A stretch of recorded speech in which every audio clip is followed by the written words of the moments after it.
Olá! Neste trabalho nós vamos aprender um pouco sobre decidibilidade. Para começar esse assunto, nós vamos começar falando sobre a tese de Church-Turing. Essa tese diz que a máquina de Turing é um formalismo que captura a noção de computação efetiva. O que isso significa? Significa que uma máquina de Turing é o que nós temos de maior poder computacional para a resolução de problemas. Nós podemos particularizar essa tese para os problemas de decisão. E o que isso significa? Significa que se um problema de decisão tem solução, então existe uma máquina de Turing que o soluciona. Para nós mostrarmos então que um problema não tem solução, ou seja, que um problema ele é indecidível, basta nós mostrarmos que não existe uma máquina de Turing que o solucione. Vamos entender agora então o que é um problema de decisão.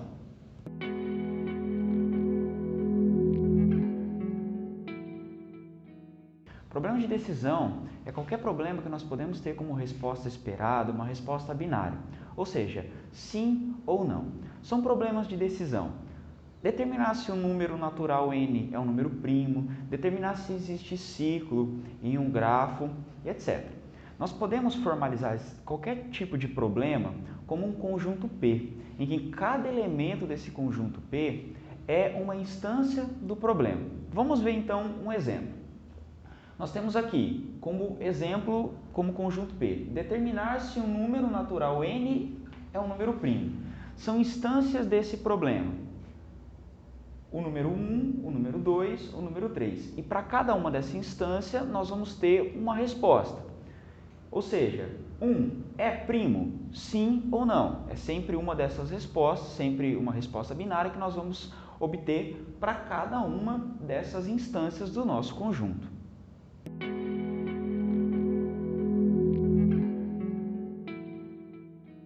Já que entendemos o que é um problema de decisão e já entendemos a tese de Church-Turing, vamos entender agora o formalismo de um problema decidível. Bem, o problema decidível é aquele problema que nós conseguimos propor uma máquina de Turing que sempre para todas as instâncias do nosso problema.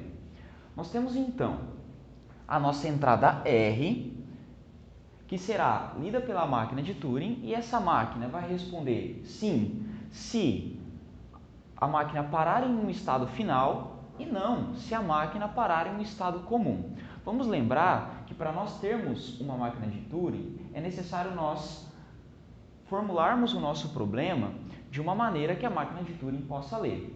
Por isso, essa entrada aqui representa qualquer palavra W, que por sua vez representa qualquer instância do problema que nós temos. Então, se nós temos o nosso problema P, como nós vimos anteriormente, cada instância desse problema P será uma palavra W.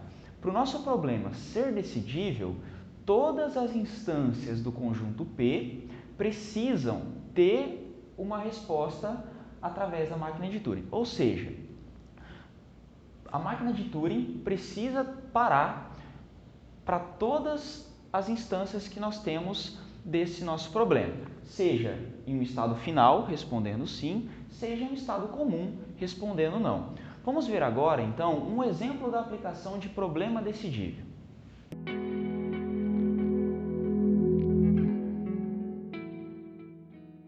Vamos ver, então, um exemplo de problema decidível. Nós temos aqui como exemplo determinar se o número binário n pertencente aos naturais é par. Nós temos que lembrar que, para mostrarmos que esse problema é decidível, precisamos elaborar uma máquina de Turing que solucione todas as instâncias do nosso conjunto do problema. Vamos lembrar também que, para uma máquina de Turing poder ser aplicada, nós precisamos expressar esse problema de uma maneira que a máquina de Turing possa ler. Então, nós vamos expressar da seguinte maneira. Nós vamos ter a nossa linguagem 1, composta por todas as palavras que nós temos, compostas de 0 e 1. As nossas palavras nós vamos chamar de W. Essa palavra, ela pertence ao fecho de Kleene do nosso alfabeto 0, 1. E nós queremos somente as palavras que sejam par. O que isso significa em termos de números binários? Todas as palavras que terminem com o elemento do nosso alfabeto 0. É par.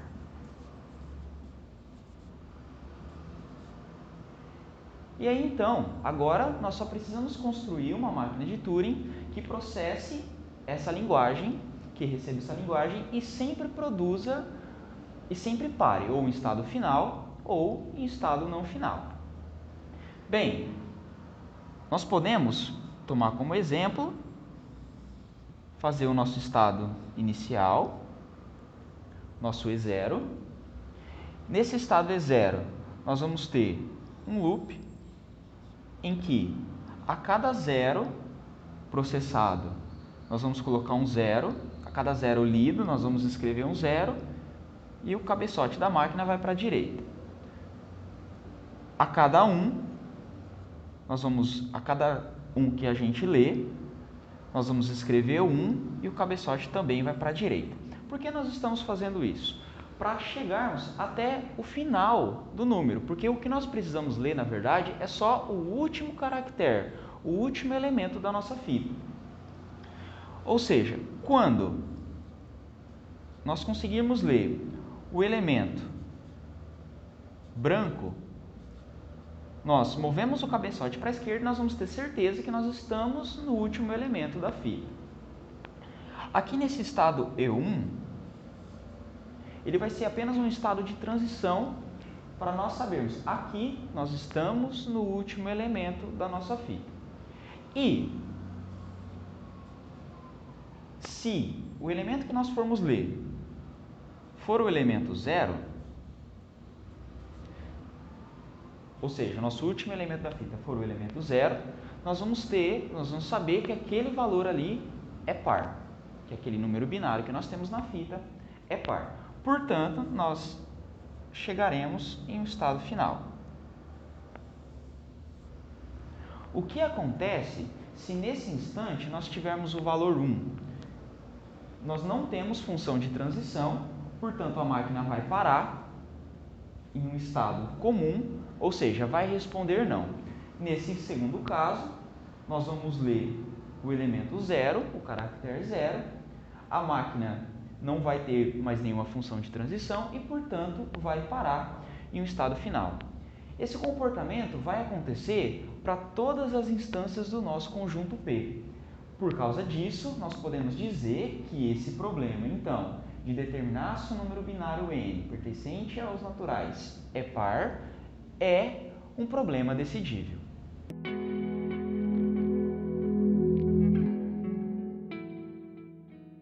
Como nós estamos vendo, os conceitos de decidibilidade, é importante nós também entendermos o que é o problema da parada. Bem, o problema da parada ele pode ser enunciado da seguinte forma. Dada uma máquina de Turing arbitrária M e uma palavra arbitrária W, nós precisamos determinar se a computação de M com a entrada W para. O que isso significa? Significa dizermos que nós precisamos testar um problema a partir da sua entrada com uma máquina de Turing. Se a máquina de Turing parar, significa que nós temos um problema decidível. Se a máquina de Turing não parar, ou seja, se ela entrar em um loop infinito, nós temos então esse problema que se torna um problema indecidível. Por isso nós temos esse nome, o problema da parada, porque ele se baseia no momento em que se a máquina de Turing para ou não. Bom, nós podemos fazer o teste para saber se um problema é decidível ou indecidível através das chamadas máquinas de Turing universal. E é isso que nós vamos entender agora.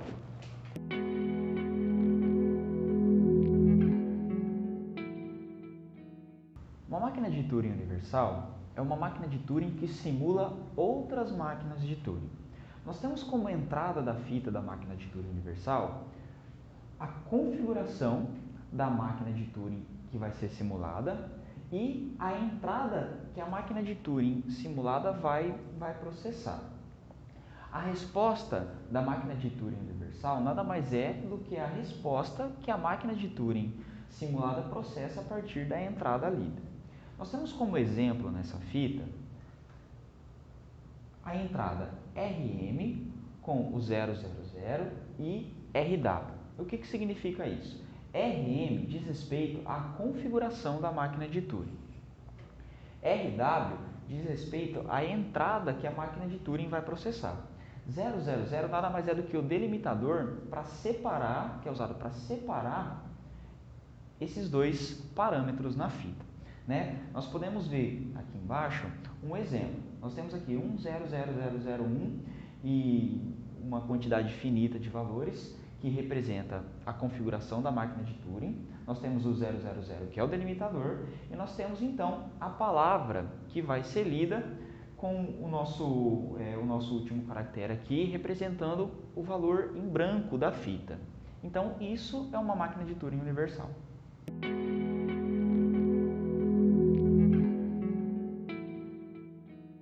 Já que nós estamos vendo esse contexto do problema da parada, nós precisamos entender 3 dos principais teoremas que esse problema nos traz. Nós vamos nos basear no livro do Newton José Vieira para apresentar esses problemas, apresentar esses teoremas. O primeiro deles é o teorema 37, que diz que o problema da parada para máquinas de Turing é indecidível. Aqui nós não vamos nos conter nas provas desses teoremas, nós vamos apenas explicar e ver onde eles são aplicados. No caso do teorema 37, visto no livro do Vieira, para que ele serve? Esse teorema ele vai ser importante para a redução de outros problemas, porque quando você consegue reduzir outros problemas nesse teorema, nós podemos dizer que esses outros problemas também são indecidíveis, porque esse teorema vai dizer que o problema da parada é indecidível. Vamos ver agora o próximo teorema.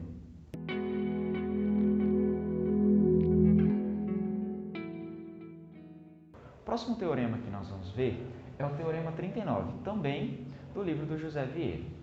Esse teorema vai nos dizer que a linguagem LP não é recursiva. Bem, a linguagem LP é a linguagem que representa o problema da parada.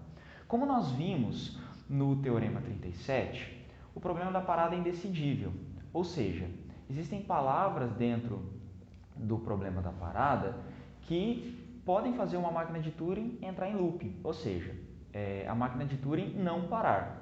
Se nós queremos uma linguagem que representa esse problema, nós obrigatoriamente temos que dizer que essa linguagem não é recursiva, ou seja, que essa linguagem não contém todas as palavras que fazem uma máquina de Turing parar. Vamos olhar para a hierarquia de Chomsky. Nós temos aqui a linguagem regular, do tipo 3, a linguagem livre de contexto, que é do tipo 2, a linguagem acessível ao contexto, do tipo 1, e nós temos aí a linguagem de estrutura de frase, que é do tipo 0. Esse último nível da linguagem de estrutura de frase, ela pode ser dividida em 2 subníveis, que são as linguagens recursivas e as linguagens recursivamente enumeráveis. No subnível das linguagens recursivas, nós temos linguagens que contêm palavras que fazem uma máquina de Turing sempre parar. Portanto, nós podemos entender que essa linguagem LP não é recursiva. Como nós vamos ver no próximo teorema, essa linguagem LP pertencente, que representa o problema da parada, ela é uma linguagem recursivamente enumerável. Vamos ver o próximo teorema.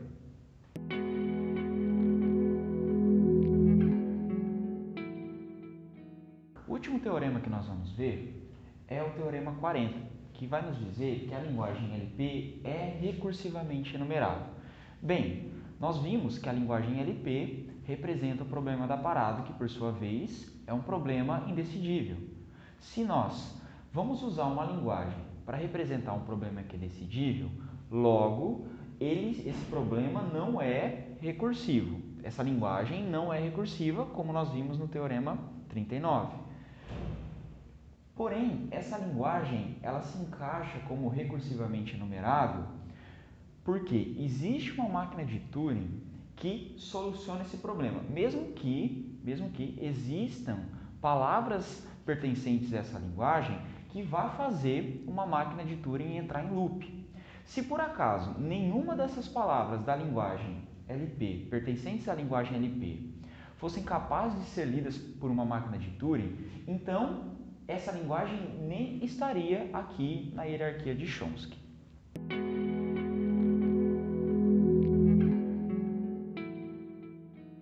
Vamos ver agora, então, como funciona a redução de um problema. Lembrando que nós estamos em contexto de decidibilidade, ou seja, problemas de decisão. Nós temos um esquema aqui no quadro que vai nos mostrar bem como isso funciona. Primeiramente, nós temos aqui duas linguagens. Nós temos a linguagem P e nós temos a linguagem Q. Nós temos uma máquina de Turing que lê essa linguagem P e nós temos uma máquina de Turing que lê essa linguagem Q. Na entrada dessa máquina de Turing, nós vamos ter X. E na entrada da máquina de Turing da linguagem Q, nós vamos ter Y. Bem, o que é a redução então?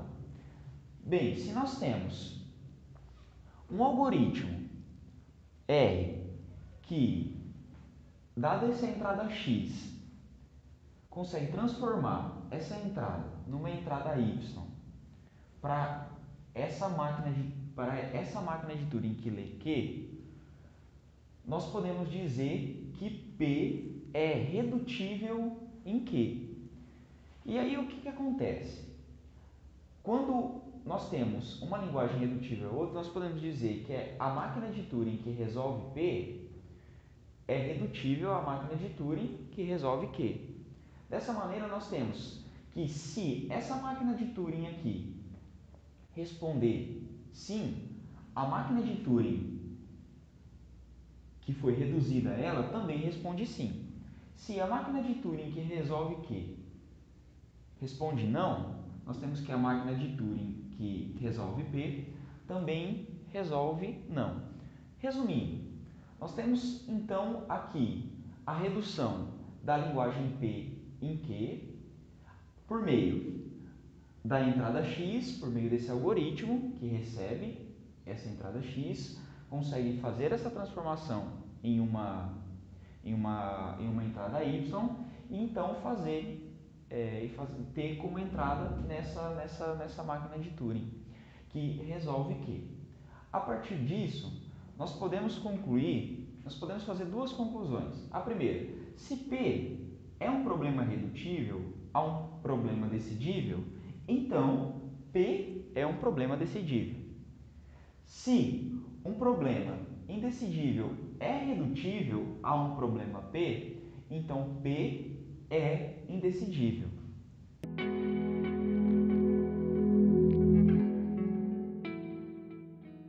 Vamos ver então um exemplo de redução para entender melhor como isso funciona.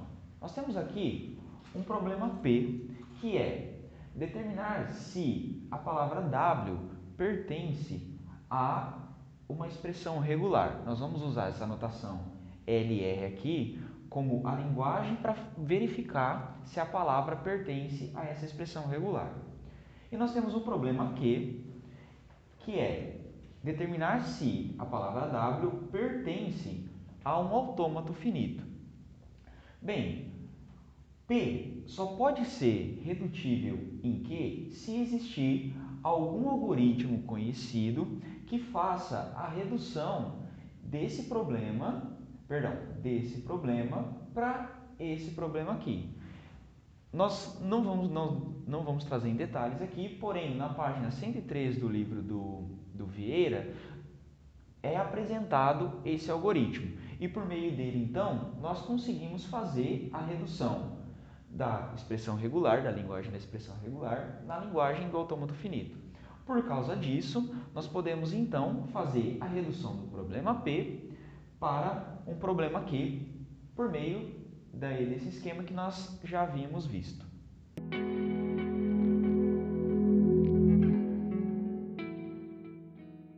Finalizando o nosso conteúdo de decidibilidade, nós podemos encontrar esses problemas de parada não só em máquinas de Turing, mas também em autômatos com pilha. Vamos ver um exemplo então. Nós queremos aqui reconhecer a linguagem, em que nós temos a palavra W pertencente ao conjunto 1+, ou seja, nós podemos excluir aqui todas as palavras, nós podemos excluir lambda, né? E nós vamos ter todas as palavras formadas por uma quantidade indeterminada de uns, né? Nós temos então esse autômato com pilha aqui que contém apenas um estado, esse estado ele é inicial, é um estado final, e apenas uma transição, que lê lambda, tira lambda e coloca x na pilha, certo? Quais seriam as transições, vamos ver as transições desse autômato então. Nós começamos então com o nosso estado E0, nós vamos ter palavras formadas apenas por um do nosso alfabeto, né? E aqui está a situação da nossa pilha. Bem, nós precisamos entender que quando nós temos um autômato dessa maneira, né, com essa leitura apenas de lambda, nós não precisamos obrigatoriamente ler as coisas que estão aqui. Então imagina o seguinte, nessa palavra aqui nós temos vários lambdas implícitos, né? E o que acontece então? Nós temos essa transição aqui. No momento que nós saímos desse estado e nós não temos uma transição para esse elemento 1 aqui, e esse é o estado da nossa pilha, o que vai acontecer quando nós fazemos a transição? Nós vamos voltar para o nosso estado, que nós vamos utilizar a transição lambda, nós vamos continuar com o nosso elemento número 1 da palavra e nós vamos empilhar x, porque foi o que aconteceu nessa transição. E nós vamos perceber que isso vai acontecer sucessivamente. Nós nunca vamos conseguir sair desse estado E0 e nós nunca vamos conseguir ter uma pilha vazia, né? Porque a cada lâmina que nós vamos lendo essa palavra com esse 1 implícito, nós vamos empilhando cada vez mais x. Portanto, esse é um autômato com pilha que é válido, porém ele nunca para.